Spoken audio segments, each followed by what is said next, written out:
kundi upang iligtas ito sa pamamagitan niya. Last verse 18, sabi dito, hindi hinahatulan ng parusa ang sumasampalataya sa anak.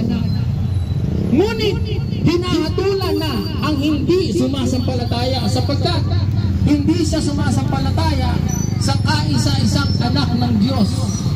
Hindi mo mahahanap ang kaligtasan sa iba. Tayo ay naligtas dahil kay Jesus lamang. Walang ibang daan kundi ang Panginoon.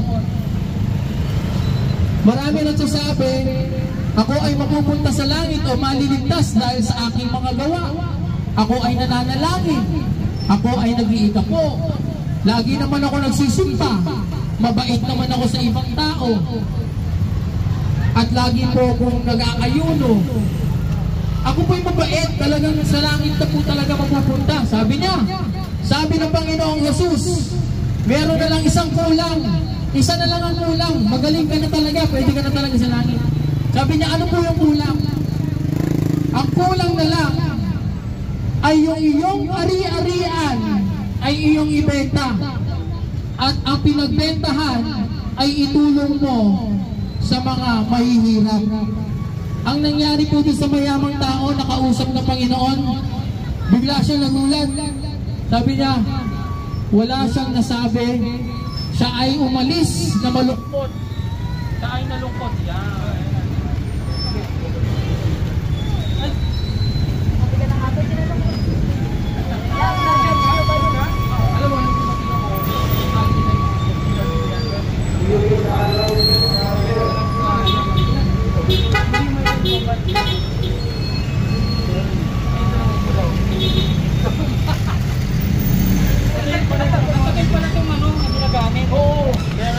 Nag-alala ako dyan, sinarge ko agad dyan. Buksan ko. Wala na talaga. Wala, lobat na po.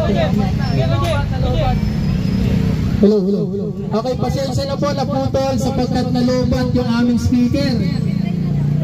Sige po, ako po, bago po malubat ang lubusan, sundan nyo na lang po ang panalangin. Pag inyo pong sinunod ang panalangin na ito, sigurado po ako kayo po'y maliligtas. Ako po una, tapos susundan niyo po ang panalangin. Sabihin niyo po, Panginoong Jesus, maraming salamat sa iyong buhay na iyong inalay sa krus ng Kalbaryo.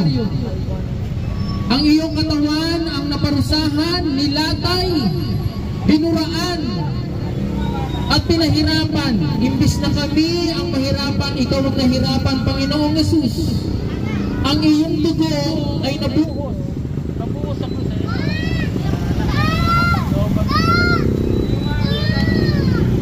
Hallelujah. Nag-pray ko na lang sila. Maraming salamat, Panginoon. Lord God, let your will be done. Let your purpose fulfill, Lord God. Bagamat hindi natuloy ang aming split preaching ng buo, Lord, alam namin na ang mensahe ay mapakarating sa mga tao at ito ay titingo sa kanilang puso, Lord God.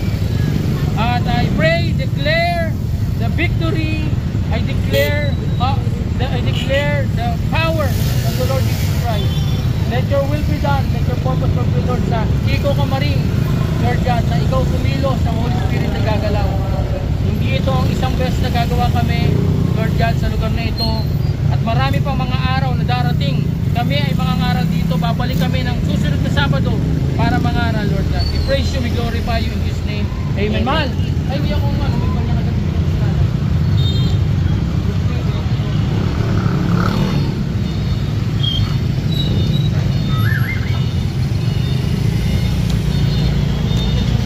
Flyers mo. Wala. May bawnan mo ba? Akin yung flyer. Ano pa kinawag mo to? Siya napamaming mo? As? Ayaw-ayaw na wala ako.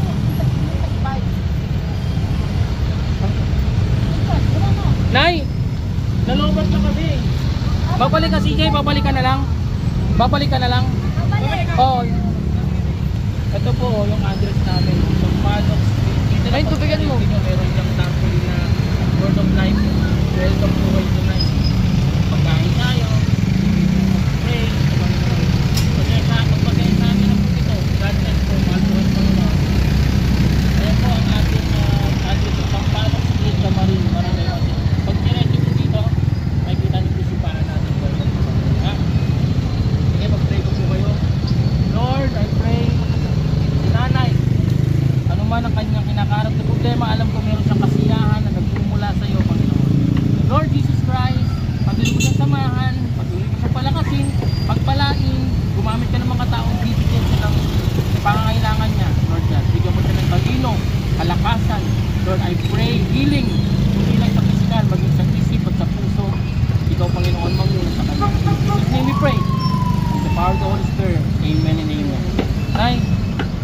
God bless po. Magkita po tayo doon sa church sa linggo po, or pwede po kayong ayun